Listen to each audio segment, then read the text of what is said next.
একজন আলিমের সম্মান একজন সুফির চাইতেও বেশি। যদি কোনো ব্যক্তি বিনা ইলমে ইবাদত করে, সুফিয়াতের মাকাম লাভ করে, তার কাছে যদি ইলম না থাকে, আল্লাহ তাবারাক ওয়া তাআলার মারিফাতকে, হাকিকতকে বুঝা তার দ্বারা সম্ভব হবে না। কুফি তো হবে, সুফি হতে পারবে না, পীর হতে পারবে না। তাই পীর হওয়ার পূর্বে, সুফি হওয়ার পূর্বে, ওলি হওয়ার পূর্বে সর্বপ্রথম ঈমানের পরে হচ্ছে ইলম হওয়া শর্ত। ইমাম সাহেবের টাকায় বরকত আছে, তো তোমার ছেলে চাকরি করছে 40,000, ইমামকে দিয়ে দাও, ইমাম সাহেবের 5,000 নিয়ে নাও। বরকত আছে তো বদলা বদলি করে নাও। তাই মুসলমান আপনি জাগবেন কবে?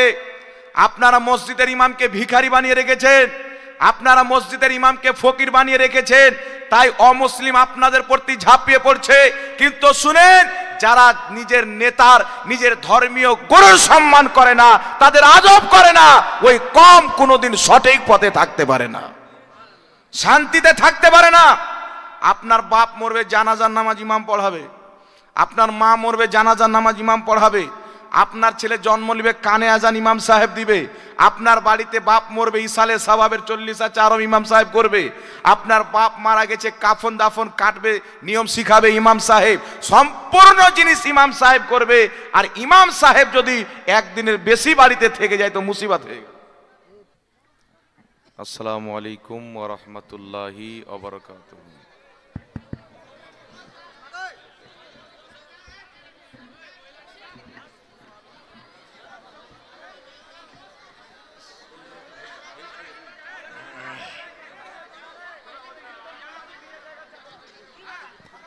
اللهم صل على سيدنا मौलाना मोहम्मद।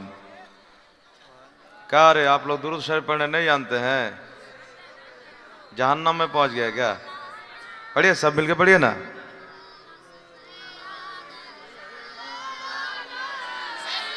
देना मौलाना मोहम्मद व अला अली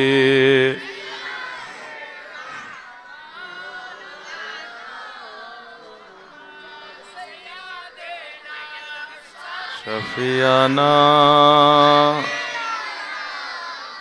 मौलाना मोहम्मद दुहा बद्र दुजा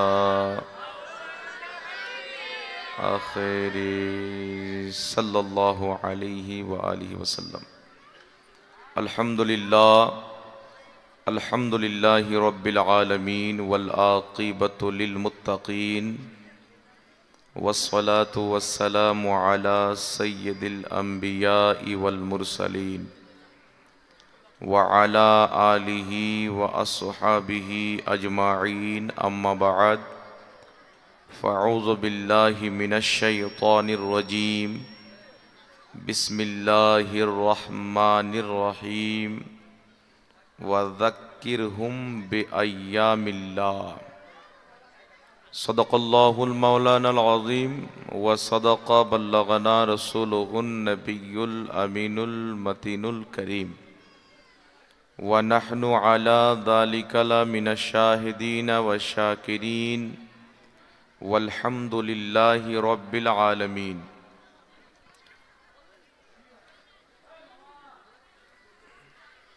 ए मा बोनेरा, आपनादेर लज्जा शरम किछु नाई? सब बेहायार बेटी नाकि तोमरा? ए मा बोनेरा शुनते पाচ্ছেন? একটু ভায়া করেন, লজ্জা করেন, অনেক মানুষ বসে আছে। আওয়াজ করছে তো মুরগির মতন ক্যাচার মাচার কেন করছেন আপনারা? সব খ্যাপার বেটি সব।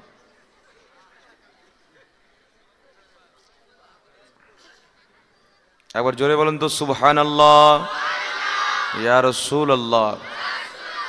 আলহামদুলিল্লাহ, সমস্ত তারিফ ও প্রশংসা গুণগান মহান রব্বুল আলামিন ওয়াহদাহু লা শরীকের জন্য, যে আল্লাহ ব্যতীত কেউ ইবাদতের যোগ্য নয়, যে আল্লাহ ব্যতীত কেউ সেজদা পাওয়ার যোগ্য নয়, যে মহান রব্বুল আলামিন তার অসংখ্য মখলুকাতের মধ্যে আমাকে আপনাকে সর্বশ্রেষ্ঠ মখলুক অর্থাৎ আশরাফুল মখলুকাত বানিয়েছেন, তাই মহান রব্বুল আলামিনের অগণিতবার অসংখ্যবার শুকরিয়া আদায় করি, যিনি চলার জন্য পাও, দেখার জন্য চোখ, বলার জন্য মুখ,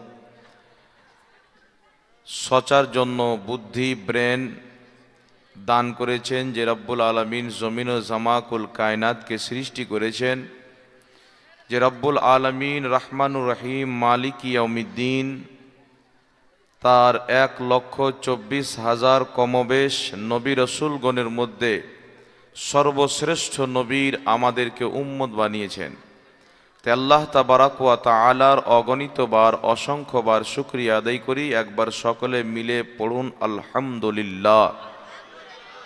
আল্লাহ তাবারাক ওয়া তাআলার হামদ ও সানার পর রসুল আকরম নূরে মুজাসসাম সরওয়ারে দো আলম রহমাতুল্লিল আলমিন শফিউল মুজনবিন আনিসিল গারিবিন রাহাতে আশিকিন মুরাদুল মুমিনিন সയ്যাহে লামাকা নাজিশে কৌনো মাকা মেরাজের দুলহা মক্কার সরদার মদিনার তাজদার মা আমিনার লাল শাফায়াতের কান্ডারি রহমতের ভান্ডারি কাল কিয়ামতের কঠিন দিনে সুন্নি সহিহুল আকিদা মুসলমানদের উদ্ধারকারী তাহাওয়া ইয়াসিন সিরাজাম মুনির বশির ও নজির ইমামুল আম্বিয়া সদরুল আম্বিয়া তাজুল আম্বিয়া নবিয়ুল আম্বিয়া আহমদে মুজতবা জানাবে হযরতে মুহাম্মদুর রাসূলুল্লাহ সাল্লাল্লাহু তাআলা আলাইহি ওয়া আলিহি ওয়াসাল্লামের প্রতি অগণিতবার অসংখ্যবার দুরুদ ও সালাম বৃষ্টির ন্যায় বর্ষিত হোক, গর্বিত হোক। সকলে পড়ুন আল্লাহুম্মা আমিন। মঞ্চে উপস্থিত চলমান সভার সম্মানিত সভাপতি মহাশয়, এই পবিত্র মাদ্রাসার শিক্ষক মণ্ডলীগণ, বিজ্ঞ ওলামায়ে কেরাম, সম্মানিত ওলামায়ে কেরাম, হাজরিনে মজলিস, আওয়াম আহলে সুন্নাত, পর্দানশীন মা और बहनें, উপস্থিত তালেবে ইলম সকলকে আমার আন্তরিক সালাম ও শুভেচ্ছা অভিনন্দন জানিয়ে মহান রব্বুল আলমিনের পবিত্র দরবারে কিবরিয়াতে দোয়া যেন আল্লাহ পাক তার প্যারা হাবিব ও লবিবের ওসিলাতে আমাকে সঠিকভাবে বুঝাবার এবং আপনাদেরকে বুঝার তৌফিক দান করেন। সকলে পড়ুন আল্লাহুম্মা আমিন। বিরাদর ইসলাম, আমি গুনহেগার আপনাদের সম্মুখে উপস্থিত হয়েছি। আমার পূর্বে হজরত আল্লামা মৌলানা জামিল রাজা জামালি সাহেব কিবলা পাটনা বিহার আপনাদের সম্মুখে আলোচনা করলেন, কালকে থেকে করছেন। মঞ্চে আমার চাইতেও বড় বড় ওলামায়ে কেরাম উপস্থিত আছেন। তিনাদের কদম ধুলিকে মাথার তাজ বানিয়ে কিছু বলার চেষ্টা করব। সকলে পড়ুন ইনশাআল্লাহ। বিরাদর ইসলাম, আজকের এই পবিত্র রাত মাদ্রাসার উন্নতি কল্পে 2 রাত্রি ব্যাপী জালসা। কয় রাত্রি? জোরে বলেন। আজকে শেষ রাত্রি, রাত্রি শেষ হয়ে গেছে, আর কয়েক ঘন্টা আছে। তো আল্লাহ তাবারাক ওয়া তাআলা এ সুন্দর জান্নাতের বাগানে আপনাদেরকে আমাদেরকে আসার তৌফিক দান করেছেন। এটা আমাদের ভাগ্যের ব্যাপার। কারণ আজকে যে জালসা, এই জালসাটা হচ্ছে মাদ্রাসার উন্নতি কল্পে। আর মাদ্রাসা হচ্ছে যেখান থেকে জ্ঞান অর্জন করা হয়, যে জায়গাতে মানুষকে শিক্ষা দেওয়া হয়। কি শিক্ষা দেওয়া হয়? কোরআন, হাদিস, তাফসির, ফিকহ, বিভিন্ন রকমের শিক্ষা দেওয়া হয়। মাদ্রাসা এমন একটি জিনিস যে এই মাদ্রাসা পৃথিবীর মানুষকে অনেক নক্ষত্র দান করেছেন। গৌসে আজম, গরিব নওয়াজ, আলা হজরত বাবা ফরিদ গঞ্জে শকর, জালালউদ্দিন সিউতি, ইনারা যত আছেন সবাই ইলমে দিন শিক্ষা করেছেন। কেউ খানকা নামের মাদ্রাসায়, কেউ মাদ্রাসায়। তো আজকের এই সমস্ত জিনিস যে আপনারা দেখছেন, এই সমস্ত জিনিসের আসল হলো ইলম। কি হলো? ইলম, শিক্ষা, বিদ্যা, সমস্ত জিনিসের আসল। আপনারা যারা এখানে উপস্থিত হয়েছেন, এই বেটা একটা কেউ কথা বলবে না, ভালো না লাগলে চুপচাপ উঠে চলে যাবে, বেটা কথা বলি না, ডিস্টার্ব দিও না।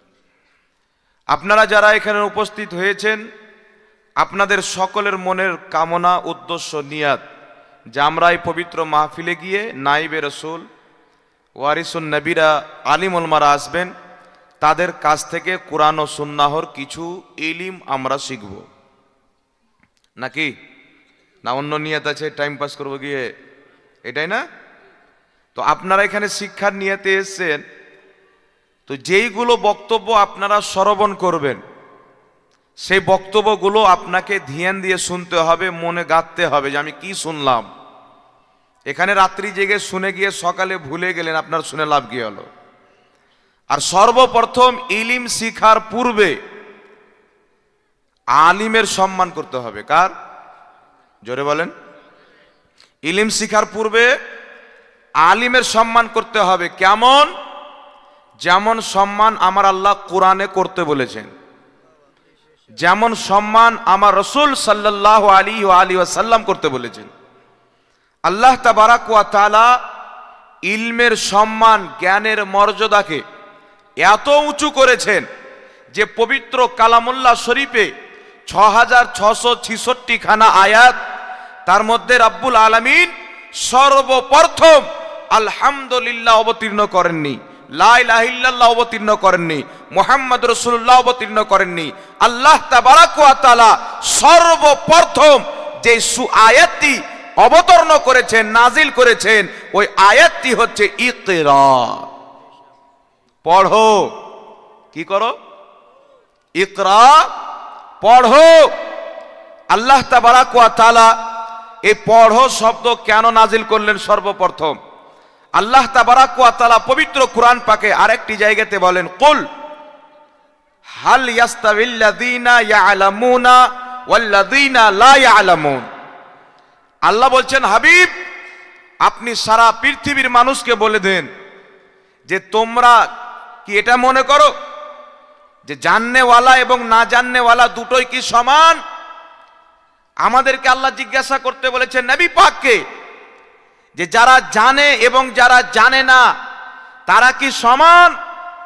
নবম শতাব্দীর মুজাদ্দিদ, জগৎ বিখ্যাত আশিকে রসুল, আলিমে নবীল, ফাদিলে জলিল, যিনাকে ইমাম আহলে সুন্নাত জালালাতুল ইলম বলে আখ্যায়িত করেছেন, ইমাম জালালউদ্দিন সিউতি রাহমাতুল্লাহ আলাইহি বলছেন, লা ইয়াস্তাবি, যারা জানে এবং যারা জানে না কোনোদিন সমান হতে পারে না।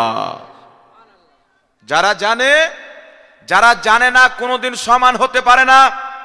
তাই একটি কথা মনে রাখবেন, ইলিম হচ্ছে দুই প্রকার, একটি হচ্ছে ধর্মীয় ইলিম, একটি হচ্ছে দুনিয়াবি ইলিম। কিন্তু পবিত্র কোরআন, পবিত্র হাদিস শরীফ এবং ফিকহ শাস্ত্রের যে কিতাবগুলি রয়েছেন, আল্লাহ তাবারাক ওয়া তাআলা নিজের কিতাবের মধ্যে এমন গুণ রেখেছেন, এমন ইলিম রেখেছেন, এমন ইলমের সমুদ্র রেখেছেন যে সমুদ্রর থাহা পাওয়া যায় না। কারণ এই কোরআন পাকের মধ্যে সায়েন্টিফিককে আল্লাহ ভরেছেন, এই কোরআন পাকের মধ্যে বিজ্ঞানকে আল্লাহ ভরেছেন, এই কোরআন পাকের মধ্যে আল্লাহ তাবারাক ওয়া তাআলা সমস্ত রকমের জ্ঞানকে পবিত্র কোরআন পাকের মধ্যে জমা করে দিয়েছেন। তাই পৃথিবীর বড় বড় সায়েন্টিস্টরা যখন পবিত্র কোরআন পাককে পড়েছে, তারা বলতে বাধ্য হয়ে গেছে যে আমাদের জ্ঞান যা ছিল আল্লাহর কালাম পড়ার পরে আমরা জ্ঞান কাকে বলে সেটা বুঝেছি। একটু জোরে হবে না সুবহানাল্লাহ? জ্ঞান কাকে বলে সেটা আমরা বুঝেছি। এই কোরআন পাক এমন একটি কিতাব, এই কোরআন পাক শুধু পড়লে হবে না, বুঝে পড়ারও চেষ্টা করতে হবে, তাফসীরকে পড়তে হবে। আর পবিত্র কোরআন যখন আপনি পড়বেন, এই পবিত্র কোরআন পাকের মধ্যে সব রকমের জ্ঞান আল্লাহ পাক দিয়ে দিয়েছেন। তাই আল্লাহ পাক বলেছেন, আল্লাহকে কেউ যদি ভয় করে তারা হচ্ছে আলিম সম্প্রদায়ের লোক। আল্লাহকে কেউ যদি ভয় করে তারা আলিম সম্প্রদায়ের লোক। একজন আলিমের সম্মান একজন পীরের চাইতেও বেশি, একজন আলিমের সম্মান একজন সুফির চাইতেও বেশি। যদি কোনো ব্যক্তি বিনা ইলমে ইবাদত করে, সুফিয়াতের মাকাম লাভ করে, তার কাছে যদি ইলম না থাকে, আল্লাহ তাবারাক ওয়া তাআলার মারিফাতকে, হাকিকতকে বুঝা তার দ্বারা সম্ভব হবে না। কুফি তো হবে, সুফি হতে পারবে না, পীর হতে পারবে না। তাই পীর হওয়ার পূর্বে, সুফি হওয়ার পূর্বে, ওলি হওয়ার পূর্বে সর্বপ্রথম ঈমানের পরে হচ্ছে ইলম হওয়া শর্ত। কি হওয়া শর্ত? ইলমের মর্যাদা বুঝতে হবে, ইলমের শানকে বুঝতে হবে। আল্লাহ তাবারাক ওয়া তাআলা পৃথিবীবাসীকে জানিয়েছেন, যারা জানে যারা জানে না দুইজন সমান হতে পারে না। মহান রব্বুল আলামিন ইলমের যে গুরুত্ব আমাদেরকে শিখিয়েছেন, ইলমের যা ফজিলত বয়ান করেছেন কোরআন পাকের মধ্যে, এই ফজিলত আমাদেরকে জানতে হবে। আর ফজিলত কি? মহান রব্বুল আলামিনের মহান হাবিব মুহাম্মদুর রাসূলুল্লাহ সাল্লাল্লাহু আলাইহি ওয়াসাল্লাম বলছেন, শোনো জগৎবাসী, কেউ তো বাবার জমিনের মিরাস হয়, কেউ তো বাবার সম্পদের মিরাস হয়, কিন্তু শোনো, যারা ইলম অর্জন করবে তারা কিয়ামত পর্যন্ত আমি রহমাতুল লিল আলামিনের মিরাস ওয়ারিস হয়ে যাবে, আমি নবীর ওয়ারিস হবে। তাই ইলম এমন একটি জিনিস, এই ইলম আমাদেরকে বুঝতে হবে। আর যাদের কাছে ইলম আছে তাদের সম্মান কিভাবে করতে হবে এটা বুঝতে হবে। তাই বিরাদর ইসলাম রাসূল করিম সাল্লাল্লাহু তাআলা আলাইহি ওয়া আলিহি ওয়াসাল্লাম বলেন যে একজন ব্যক্তি যদি সারা রাত্রি ইবাদত করে, শুধু সারা রাত্রি না, একজন ব্যক্তি যদি 60 বছর ইবাদত করে, আর একজন ব্যক্তি একজন আলিমের মজলিসে মাত্র 10টা মিনিট বসে ইলমে দ্বীন শিক্ষা করে, আল্লাহ তাবারাক ওয়া তাআলার নিকটে সারা রাত্রি ইবাদত করার চাইতে 10 মিনিট ইলমে দ্বীন শিক্ষা করার দাম বেশি। বলেন সুবহানাল্লাহ। তাই নবী পাক সাল্লাল্লাহু আলাইহি সাল্লাম বলেন, কয়েকটি জিনিসের দিকে তাকানো হচ্ছে ইবাদত, কয়েকটি জিনিসের দিকে দৃষ্টিপাত করা হচ্ছে ইবাদত। কাবা ঘরের দিকে তাকানো হচ্ছে ইবাদত, পিতামাতার চেহারার দিকে তাকানো ইবাদত। মহান রব্বুল আলামিনের প্রিয় হাবিব বলছে, জগৎবাসী, আলিম ওলমার চেহারা দেখাও ইবাদত। তাই নবী পাক সাল্লাল্লাহু আলাইহি সাল্লাম বলছেন, যারা আলিমের মজলিসে বসলো তারা আমি রসুলের মজলিসে বসলো, যারা আলিমের চেহারার দিকে তাকালো আমি রসুলের চেহারার দিকে তাকানোর সান্ত্বনা পেয়ে যাবে, যারা আলিমের মজলিসে বসবে আমি নবীর কথাবার্তা আলিমের জবান দ্বারা পেয়ে যাবে, যারা আলিমের সম্মান করলো তারা মুস্তাফা জানে রহমাতেরই সম্মান করলো। বলেন সুবহানাল্লাহ। কারণ আলিম হচ্ছেন নাইবে নবী। বর্তমান জামানাতে বিরাদর ইসলাম আমাদের এমন অবস্থা হয়ে গেছে, আমাদের মসজিদের ইমাম হচ্ছে আলিম, মাদ্রাসার শিক্ষক হচ্ছে আলিম। তো মসজিদের যিনি ইমাম আছেন, যিনি মসজিদের ইমাম আছেন, উনার অবস্থাকে যদি দেখার পরে কেউ আমাকে জিজ্ঞাসা করে যে দুনিয়াতে কোন মানুষের সবচাইতে বেশি হক মেরে খায়, সবচাইতে বেশি দুশ্মন, সবচাইতে বড় দুশ্মন কে কার, তো আমি সবচাইতে বড় দুশ্মন বলতে বাধ্য মসজিদের কমিটি ইমামের। কার কথা বলেন? কিছু নসিহত করে নি, তারপর বক্তব্য দেব। সবচাইতে বড় দুশ্মন হচ্ছে ইমামের মুক্তাদি, সবচাইতে বড় দুশ্মন হচ্ছে ইমামের কমিটি। কারণ এই কমিটি যদি মসজিদের কালেকশনের কথা আছে তো বলবে, ইমাম সাহেব আপনি যান, আমার টাইম নাই। কেন? বলছে আমি যদি মসজিদেরই কানেকশন করবো তা আমার বাল বাচ্চা কে দেখবে? আমাকে তো কমসে কম 10,000, 20,000, 25,000 ইনকাম করতে হবে মাসে। কিন্তু ইমাম সাহেবের বেতন আছে 5,000। ইমাম সাহেব বলছে 2-1,000 বাড়িয়ে দেন, বাড়বে না। মনে হচ্ছে কমিটি ওর বাপের পয়সা দিবে। জি, 10-এর লোক, গ্রামের যারা পাবলিক থাকে 100 ভাগের মধ্যে 100 ভাগ পাবলিক চায় যে ইমাম সাহেবকে একটা ভালো বেতন দেওয়া হোক। আর কমিটির কাছে যখন টাকা জমা হয় তো ওই কমিটি হারামখোর মনে করো ওর বাপের টাকা, ওকে দিতে ময়া লাগে। তাই আমার বন্ধুর মধ্যে কত আলিম ওলামা আছে আমাকে ফোন করে, জাহাঙ্গীর ভাই 2,000 টাকা দে, গিন্নিকে নিয়ে ডাক্তার বাড়ি যাব। আপনি 4,000 বেতন দিবেন, 6,000 বেতন দিবে, ও পেটে খাবে না স্ত্রীকে ডাক্তার দেখাবে? জি, তার স্ত্রী যদি অসুস্থ হয়ে মরে যায়, টাকার কারণে না দেখাইতে পারে, না মসজিদের কমিটিকে আল্লাহ ছাড়বে, না গ্রামের মুক্তাদিকে আল্লাহ ছাড়বে। আপনি মনে করছেন যে এটা কোনো গুরুত্বের জিনিস না? হ্যাঁ, ইমাম সাহেবের টাকায় বরকত আছে। তো তোমার ছেলে চাকরি করছে 40,000, ইমামকে দিয়ে দাও, ইমাম সাহেবের 5,000 নিয়ে নাও, বরকত আছে তো বদলা বদলি করে নাও। তাই মুসলমান আপনি জাগবেন কবে? আপনারা মসজিদের ইমামকে ভিখারি বানিয়ে রেখেছেন, আপনারা মসজিদের ইমামকে ফকির বানিয়ে রেখেছেন, তাই অমুসলিম আপনাদের প্রতি ঝাঁপিয়ে পড়ছে।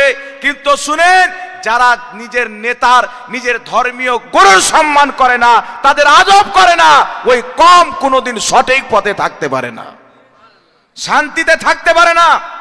আপনার বাপ মরবে, জানাজার নামাজ ইমাম পড়াবে। আপনার মা মরবে, জানাজার নামাজ ইমাম পড়াবে। আপনার ছেলে জন্ম নিবে, কানে আজান ইমাম সাহেব দিবে।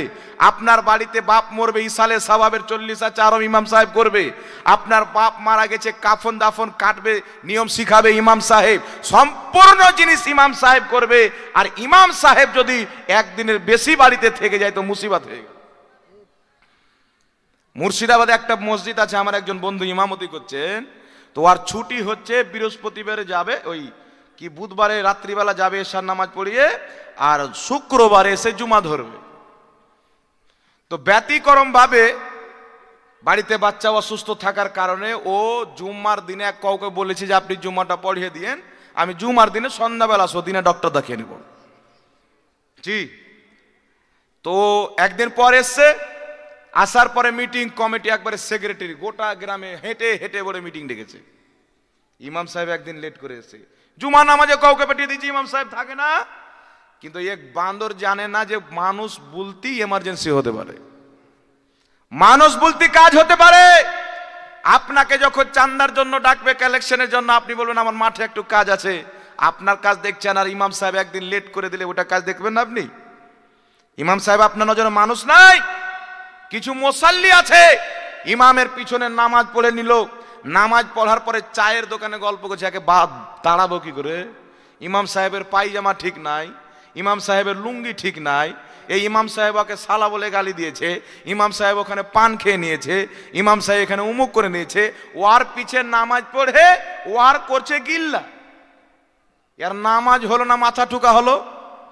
সুদের টাকা নিয়ে গিয়ে হজ করতে যাচ্ছে, বেটার হজ করা হলো না, কাবা দেখা হলো। জি, একটা ট্যুর করা হলো, হজ তো করা হলো না। কিন্তু গ্রামের কিছু ইমাম সাহেবের ব্যাপারে এটা অধিক অংশ, তার কারণে বড় বড় আলিমরা আজকে মসজিদে থাকতে চায় না। জি, বড় বড় আলিমরা মসজিদে থাকতে চায় না, কারণ আপনারা ইমাম সাহেবকে নিজের চাকর মনে করে নিয়েছেন, যে ইমাম সাহেবকে 4000-এ রেখে দিয়েছি, আরে যা হবে ইমাম সাহেবই করবে, বাড়িও যেতে দেব না। জি, একটা মসজিদে বিচার মিটিং ইমাম সাহেব নিযুক্ত করা হবে, নিয়োগ করা হবে, বসে ফয়সলা হলো মিটিংয়ে যে ইমাম সাহেব প্রত্যেক বৃহস্পতিবারে যাবে, শুক্রবার আসবে, প্রত্যেক বৃহস্পতিবারে যাবে, শুক্রবার আসবে। যেমনই বৃহস্পতিবার হয় ইমাম সাহেব বাড়ি চলে যায়, শুক্রবার এসে জুমা পড়ায়। যেমনই বৃহস্পতিবার হয় ইমাম সাহেব বাড়ি চলে যায়, শুক্রবার এসে জুমা পড়ায়। প্রত্যেক বৃহস্পতিবারে যায়। কমিটির তবুও লাগে, এটা মিটিংয়ে পাস করা আছে, তবুও কমিটির ব্যথা হয়ে গেল।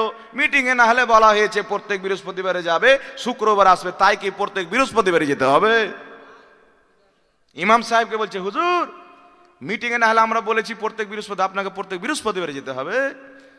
তো একজন ইমাম সাহেব বলেছিল যে কমিটির লোক শুনেন, আপনারা হিজড়া ইমাম রাখিয়েন, ছক্কা ইমাম রাখিয়েন, ওর ছেলে পিলে হবে না, বউটাও হবে না, ওদেরকে সময় দিতে হবে না, ডক্টর বাড়ি যেতে হবে না, ওদেরকে সময় দিতে হবে না। তাই শুনেন, যতদিন পর্যন্ত আপনি আপনার ইমামের সম্মান না করতে শিখবেন, আপনার নামাজ হচ্ছে কিনা আল্লাহ মালিক। যে ইমামের পিছনে নামাজ পড়ছেন, ওই ইমাম ঠিকভাবে একবেলা গিয়ে মাংস কিনতে পারে না, 5000-6000 টাকা বেতন দিচ্ছেন, দুটা বাচ্চা কাচ্চা আছে, ইমাম সাহেবের স্বপ্ন দেখা কি হারাম আছে যে আমার সন্তান একটা ভালো স্কুলে পড়বে? ইমাম সাহেব কি এটা ইচ্ছা নাই যে আমার বেটা একটা মিশনে পড়বে? আপনার 6টা বেটা আপনি মিশনে পড়াচ্ছেন, আপনার মেয়েকে মিশনে পড়াচ্ছেন, আর ইমাম সাহেবের বেতন দিচ্ছেন 4000। ও ছেলেকে পড়াবে না, পেট পুষবে না, স্ত্রীর ওষুধ নিয়ে দিবে, কি করবে আপনারা বলেন? জি, তো আমাদেরকে লাজ কবে আসবে? কিন্তু আমরা কি তারিখ জানি? ইতিহাস কি আমরা পড়েছি যে যাদের সম্মানকে আল্লাহ উঁচু করেছেন, ইলমওয়ালা ব্যক্তি, আলিম, যাদের চেহারাকে যে যতবার দেখবে আল্লাহ ততবার নেকি দান করবে, বলেন সুবহানাল্লাহ। যার চেহারার দিকে তাকানো ইবাদত, যাকে সালাম করা ইবাদত, যার সাথে ভালো কথা বলা ইবাদত, এইরকম একজন আলিমকে আপনি যখন মসজিদের ইমাম রাখছেন, মাদ্রাসার আপনি শিক্ষক রাখছেন, আপনি এটা মনে করিয়েন না 2000 কম দিব আমার মাদ্রাসার বাঁচবে, 2000 কম দিব আমার মসজিদের বাঁচবে। আপনার উপর তে আল্লাহর লানাত হবে, আপনার টাকার উপরে হবে। আপনার প্রতি লানাত হবে, আপনার টাকার প্রতি লানাত হবে। তাই আপনাদেরকে আমি আবেদন করছি, শুনেন, ইমাম সাহেবের একটা ভালো বেতন করেন যেন চলে সংসার। আলিমদের ভালো বেতন করেন। আপনারা মুসলমান হয়ে যদি আলিমের সম্মান না করেন তো কে করবে সম্মান? আপনি মুসলমান হয়ে, আপনার নবী তো বলে গেছেন, আমার ওয়ারিস হচ্ছে আলিম উলমাগণ, আমার নাইব হচ্ছে আলিমগণ। একটা ইমাম সাহেবকে উপযুক্ত বেতন দিতে হবে। একটা গ্রাম আছে 200 ঘরের বস্তি, এই 200 ঘরের বস্তি যদি মাসে আপনার 20 টাকা করে দেয় তো অনেক টাকা হয়ে যায়। কিন্তু কমিটি কি করে জানেন? তারাবির নামে উঠালো 50,000 টাকা আর ইমাম সাহেবকে দিচ্ছে 7,000 টাকা তারাবির নামে। আমি যদি একটা মিথ্যা কথা বলি তো আমাকে ধরেন। তারাবি হচ্ছে গ্রামে উঠাচ্ছে কে 100, কে 200, কে 300। তারাবি পড়ার নামে উঠিয়ে এলো 50,000 আর ইমাম সাহেবকে দিচ্ছে 10,000, ইমাম সাহেবকে দিচ্ছে 7,000।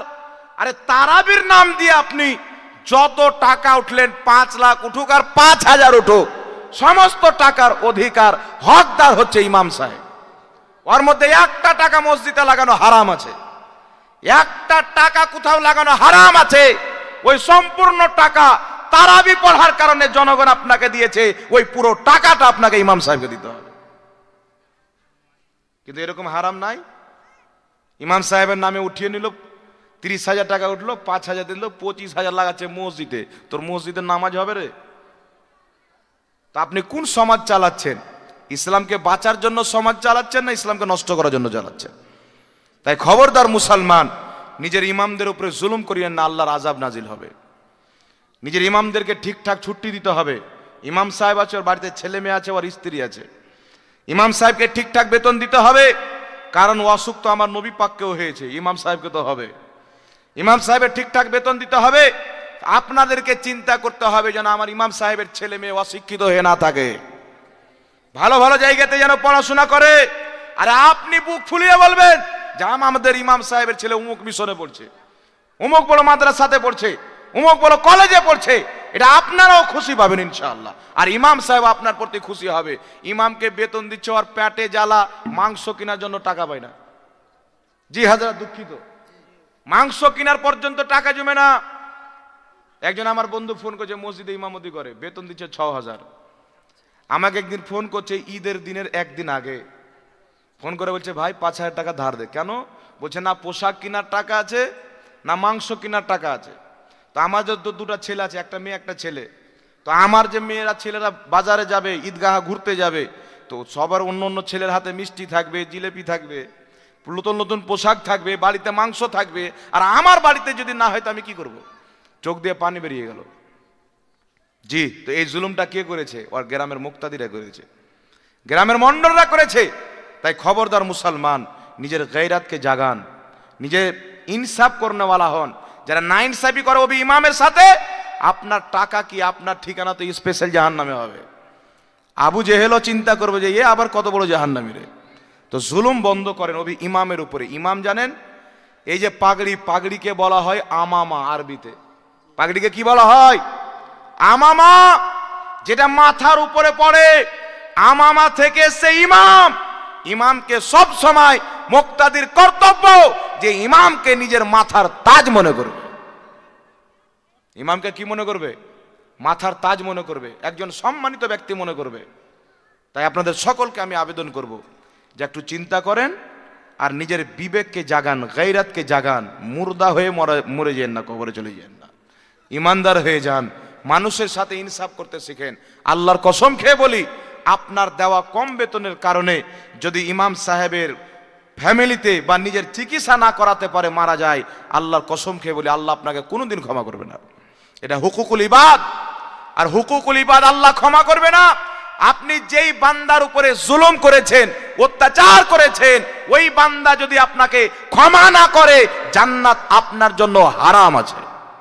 যতই নামাজ পড়েন, যতই রোজা রাখেন। তাই আপনাদের সকলকে আমি আবেদন করব, আলিম উলামার ইজ্জত করেন।